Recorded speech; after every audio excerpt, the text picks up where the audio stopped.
sarjana psikologi ya, itu sarjana perikanan. Jadi saya ini sebenarnya harusnya di bidang perikanan tapi nyasar ke pendidikan gitu. Kadang-kadang orang mengira itu sarjana pendidikan Islam, salah juga. Jadi itu sarjana perikanan. Nah, kalau MM tahu lah ya apa ya. Kenapa saya jadi nyasar ke pendidikan? Mungkin karena saya MM-nya itu saya ngambil perencanaan, jadi saya lebih fleksibel untuk pindah ke OPD lainnya. Namun dari mana? Asesmen nasional. Jadi pada asesmen nasional, bentar lagi ya September ya, kan anak-anak itu dikasih pertanyaan ya. Dan ternyata 1 dari 4 berarti 25% anak itu mengalami hukuman fisik. Ya, ini mungkin agak pusing-pusing gitu ya dengarnya. Masa lah kita ini kan mendidik anak, masa nggak boleh sama sekali kita ibaratnya ya melakukan kontak fisik atau apa gitu. Ya, nanti kita bahas lagi. Tapi sekarang itu fokusnya peserta didik, pendidik maupun tenaga kependidikan.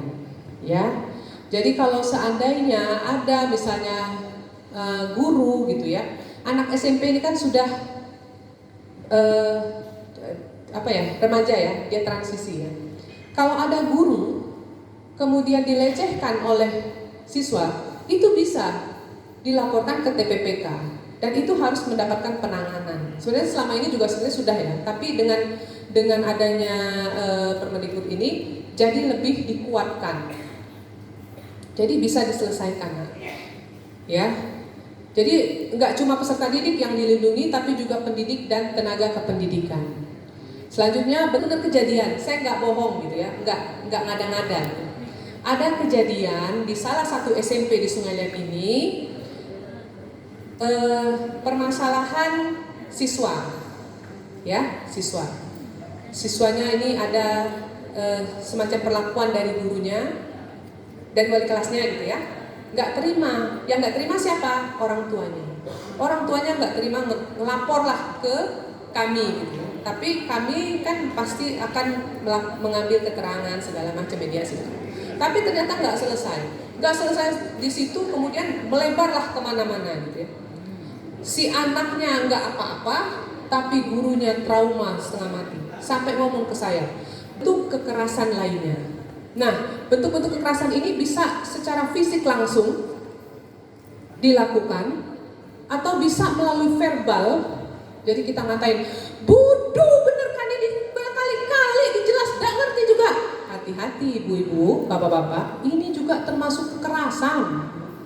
Ya, dihati-hati ya. Jangan lagi kita ngatain anak orang bodoh ya. Kemudian punya grup apa tuh? Wali murid ya, grup paguyuban ya. Nah, hati-hati itu kita dalam menyampaikan informasi, perkelahian massal. Contohnya SMP 2 Bakem ada di sini ya? SMP 2 Bakem ya? Nah, siswanya tawuran dengan SMP 4 Bakem, ada ya? SMP 4 juga ada ya? Gak ada Bu. Oh 3 ya? Satunya? Gak apa-apa SMP 4 Bakem. SMP 3 Bakem. Yang hadir di sini maksud saya? Ada ongkos paling. 2 dan 3 ya. Nah, ini tawuran, ya, tawuran berkelahi gitu ya. Ini kira-kira menjadi untuk penanganannya ya, misalnya sampai berkelahi, kemudian sampai ada yang korban segala macam ya, korban maksudnya. Tadi kan kita bilang anak sekarang itu gampang kena mental. Ya memang seperti itulah zamannya ya. Sudah zamannya. Kita nggak bisa hidup di zaman dahulu. Kita ini hidup di zaman sekarang. Jadi kita harus paham. Yang pertama pengucilan, ya. Pengucilan misalnya. Tapi ini biasanya antar anak-anak ya. Oh janganlah berkawan kayak dia itu busuk gitu ya. Orang nggak berkawan. Nah ini termasuk pengucilan ya. Nggak boleh. Jadi harus kita tugas kita ya sosialisasikan ke anak-anak, nggak boleh kita seperti itu ya. Atau misalnya guru, oh dia tuh orang Jawa, enggak lah berkawan kayak gitu. Nah, tuh misalnya itu nggak boleh, itu sara ya, itu bentuk kekerasan psikis. Selanjutnya penolakan. Penolakan ini banyak juga, misalnya kita menolak menerima anak itu hanya misalnya ada anak pindahan ya, anak pindahan. Kita tolak karena misalnya dengan alasan yang tidak tepat, gitu ya. Menolaknya dengan alasan tidak tepat. Nah itu termasuk juga kekerasan psikis. Makanya hati-hati sekali ya, tipis sekali apa namanya batasnya itu, apakah dia kekerasan ataukah bukan. Pengabaian ini juga merupakan kekerasan psikis. Penghinaan, tadi saya bilang buduhania, itu penghinaan humor. Ini juga kekerasan psikis. Ya. Jadi jangan mudah percaya dengan rumor yang beredar. Apalagi kalau kita ikut nyebar. Selanjutnya panggilan mengejek. Nah, ini juga harus kita bilang ke anak-anak. Kalau zaman dulu kan kita sering ya, misalnya antar siswa lah panggil nama orang tua gitu ya. Nah, ini harus kita sampaikan ke anak-anak, nggak boleh, karena itu bisa merupakan bentuk kekerasan psikis gitu ya. Kemudian intimidasi, kita mengancam. Ika kalau tidak beli dagangan ibu, kecil nilai Ika. Kecil kan nilai Ika. Ika pun tidak ikut les ke ibu, kecil nilai Ika. Nah itu intimidasi ya. Selanjutnya, nah kacau nih. teror. Belum Pak, belum selesai. Teror ini misalnya dengan surat, kirim-kirim pesan psikis dan fisik dan psikis tadi, cuma bedanya dilakukan secara berulang-ulang dan ada ketimpangan relasi kuasa. Jadi ada yang misalnya geng yang kuat gitu ya, ada geng kuat. Dia misalnya malak, ngejek, ngancam atau segala macam. Dilakukan berulang-ulang. Nah, itu perundungan. Tapi kalau cuma satu kali itu kekerasan psikis atau fisik. Tapi kalau dilakukan berulang-ulang itu sudah masuk bentuk perundungan. Lanjut. Ada pertanyaan nggak? Banyak. Apa nanti aja nanyanya? Nanti aja. Saya Bu. sampaikan dulu ya. Nah, ini kekerasan seksual. Nah, ini juga termasuk yang saya sangat wanti-wanti sekali. Sebenarnya setiap kali kayak kemarin ya sosialisasi P3K, saya ingatkan nih ke guru baik itu laki-laki maupun perempuan. Tolong batasi kontak fisik ke anak-anak. Ya. Apalagi kalau kontak fisiknya dilakukan di saat tidak ada orang yang melihat, saat sepi gitu ya. Tolong batasi. Kenapa? Karena bisa saja ke rekan kerja yang lain, kalau sampai ketahuan itu dan si korban itu nggak terima, dilaporin, ya itu bagian termasuk kekerasan seksual, bisa bisa dipidana gitu ya. Hati-hati ya. Mengintip kegiatan ruang pribadi, ya ini juga hati-hati, jangan sampai terjadi ya. Membujuk, menjanjikan, menawarkan sesuatu untuk melakukan transaksi atau kegiatan seksual, ini juga ya Bapak Ibu ya. Saya cerita sedikit, ini kejadian benar. Komunitas bernuansa kekerasan seksual.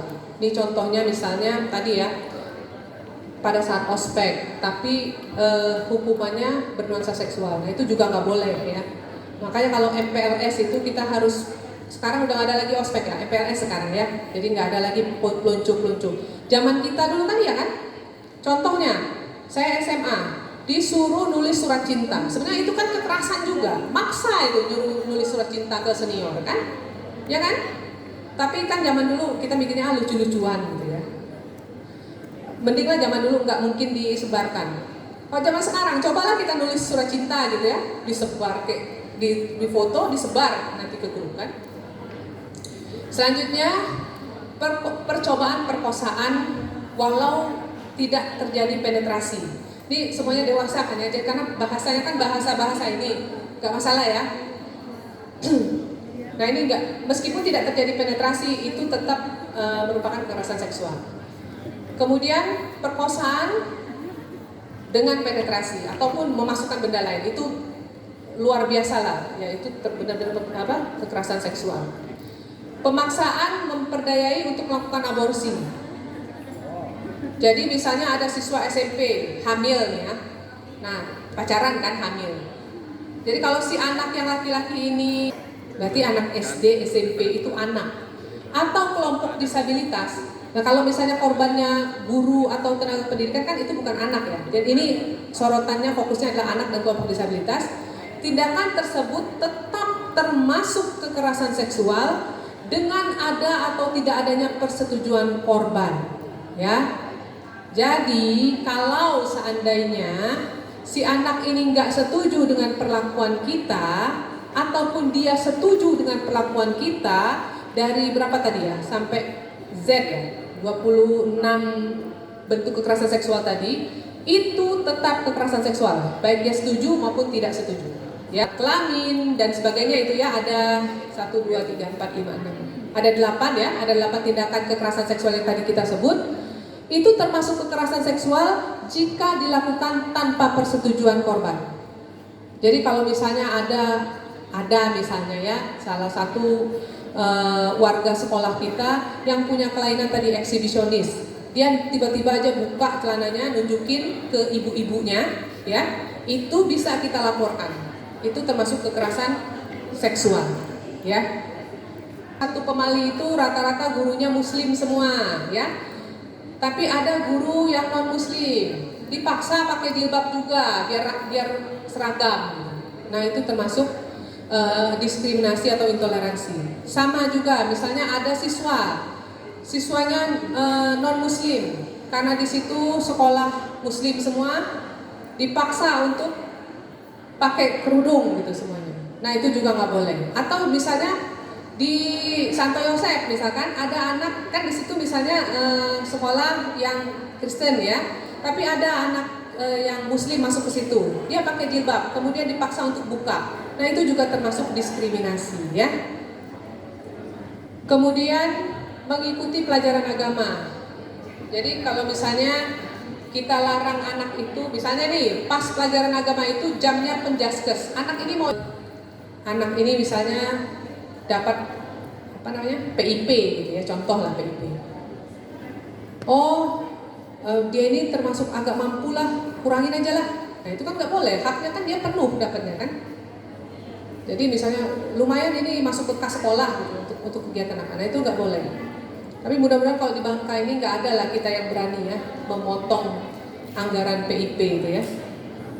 Tapi kalau daerah lain itu terjadi pemotong. Bahkan pada saat saya BIMTEK kemarin, saya tuh sempat protes karena si narsumnya bilang putih jam pelajaran, ya, nggak boleh.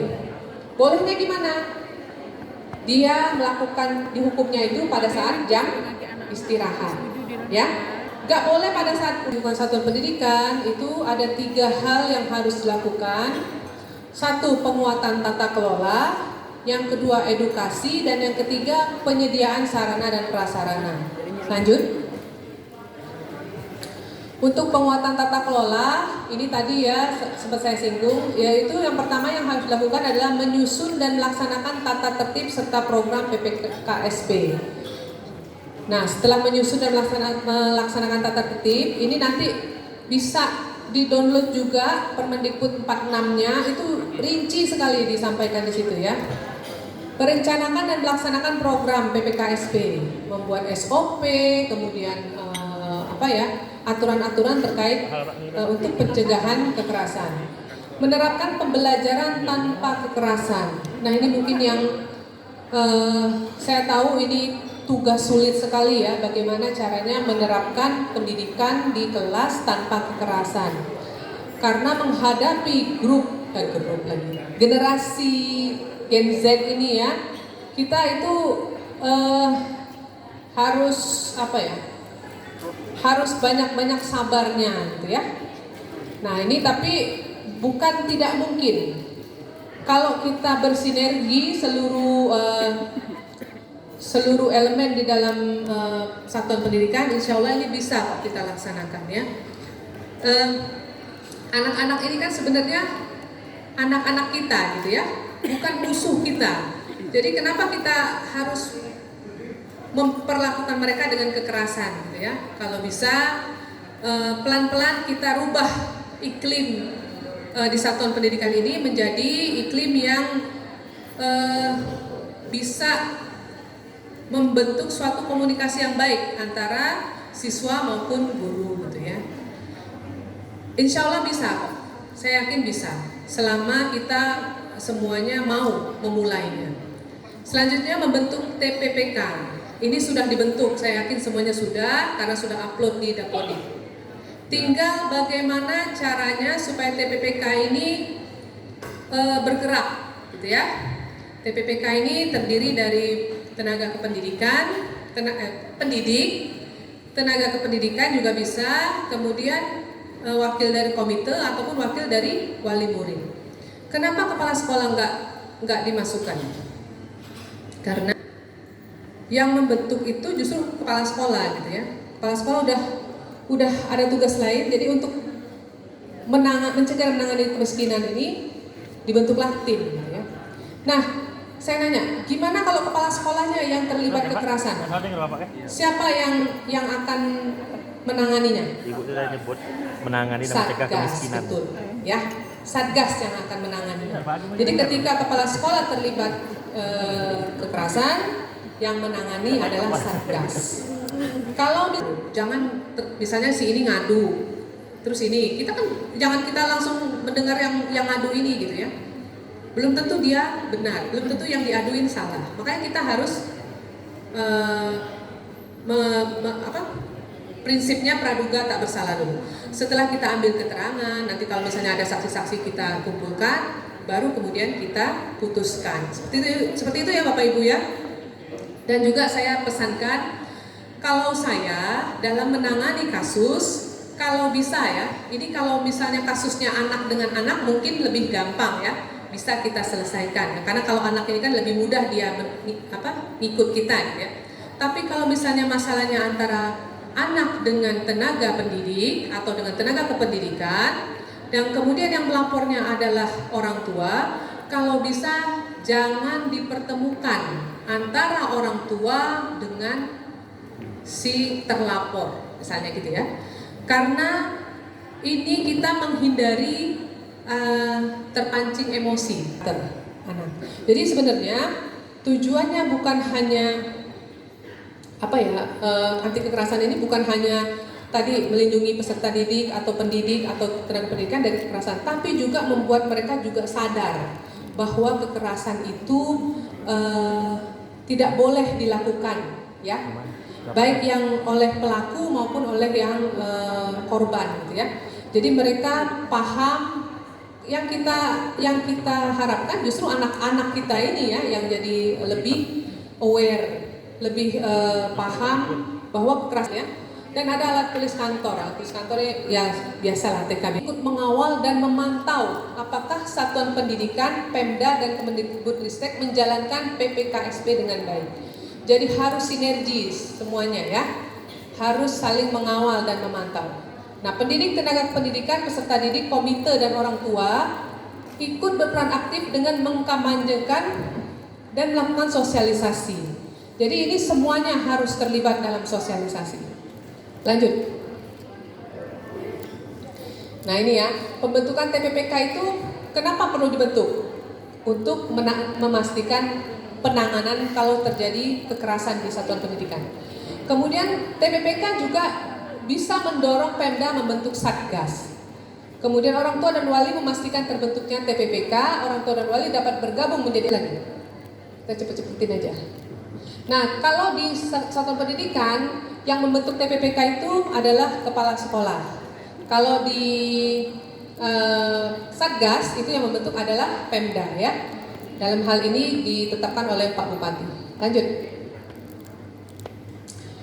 Ini terkait pembentukan TPPK-nya. Kalau di PAUD itu 1 tahun sejak permen disahkan. Makanya tadi kemarin kan kita kayak buru-buru ya bentuknya, karena memang ada batas maksimalnya yaitu 6 bulan sejak permen disahkan. Mungkin bisa dibaca. Salah satunya adalah memberikan rujukan bagi korban kelayanan sesuai dengan kebutuhan korban kekerasan. Dan yang pasti adalah memastikan, tadi saya bilang ya, korban maupun pelaku, misalnya dia sama-sama siswa, itu tetap keberlanjutan pendidikannya. Jadi kalau misalnya dia harus ada pemeriksaan segala macam ya, misalnya kasusnya sampai ke kepolisian gitu ya. Nah, anak-anak ini harus tetap berlanjut pendidikannya. Atau misalnya si yang korban ini kemudian dia sebenarnya masih sekolah tapi kemudian nggak bisa misalnya ya mengalami luka-luka dan harus dirawat gitu ya. Nah, selama dalam perawatan dia juga harus tetap berlanjut ke pendidikannya, keberlanjutan pendidikannya harus tetap diinikan. Atau misalnya kalau kemarin ada kejadian korban, saksi, terlapor dan orang tua atau wali pendamping dan ahli berkoordinasi dengan satuan pendidikan lain, kalau ini melibatkan pendidikan lain yang terlibat dalam kekerasan itu. Kemudian berkoordinasi dengan pihak lain untuk pemulihan. Misalnya dengan tenaga medis, tenaga kesehatan, atau pekerja sosial, atau rohaniawan. Misalnya ada anak yang trauma sekali ya. Nah ini TPPK ini punya andil juga untuk misalnya tadi membawa anak ini misalnya ke psikolog gitu ya. Atau misalnya ke siapa lah yang memang ahli gitu ya untuk dalam menghilangkan trauma anak itu. Bahkan kalau seandainya anak ini misalnya, saya sampaikan ya, tidak lanjut laporan hasil pemeriksaan, nah pemberian sanksi administratif atau bisa juga disampaikan ke dinas gitu ya untuk memberikan sanksi administratifnya. Kemudian pemulihan, nah pemulihan si korban yang trauma ini harus dilakukan sejak laporan diterima. Nah layanan pemulihan ini bisa nanti difasilitasi oleh pemerintah daerah, bisa juga melalui sekolah. Lanjut. Bu ini sudah sini. Bu ini. Kelas botol nama. Kopi 12 pagi tadi sama ini.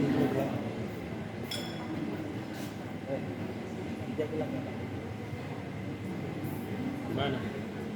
Resto. Tadi di kamar. Di resto tidak? Oh, ada. Di kamar baik aman.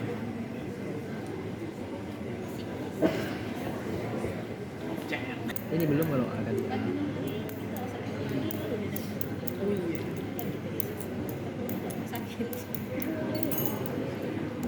Kita pikir tuh kawin.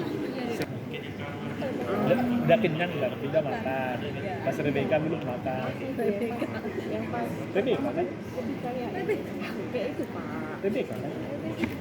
135 orang yang hadir, hanya 134 yang berpartisipasi, yang satunya mungkin sudah artinya mengikuti secara baik atau memang sudah tahu dari awal tentang tindak kekerasan ini. Oh tadi cuma 2 orang berikan informasi kepada kita semua. Tepuk tangan ya. Belum diminta udah tepuk tangan duluan Bu Sekdi. Tadi yang dari 2 orang sekarang berjumlah 51 orang yang poin 100. Kemudian ada poin 90 sebanyak 24 orang. Saya nggak tahu siapa. Poin 80 sebanyak 26. Poin 70 15. Poin 68. Setengah ngerti setengah enggak 3 orang. Kurang mengerti 5 orang. Keblinger 1 orang. Dak dengar apela, nah 1 orang. Ini ya. Jadi saya nggak tentang penanganan tindak kekerasan yang ada di sekolah. Ini hanya angka untuk melihat sebatas mana pemahaman Bapak Ibu semua dalam mengimplementasikan. Tadi yang ngebeler dan tidur di dalam ruangan, ikut aja yang ikut nilai-nilainya 100 ya. Kita bentuknya menjadi tim. Dan mudah-mudahan kegiatan ini bisa kita lanjutkan di sekolah. Ini pemahaman dan pengetahuan yang harus kita ya. Tapi di dalam mengelola pembelajaran itu masukkan apa yang dituntut dalam membentuk atau menghindari tindak kekerasan yang ada di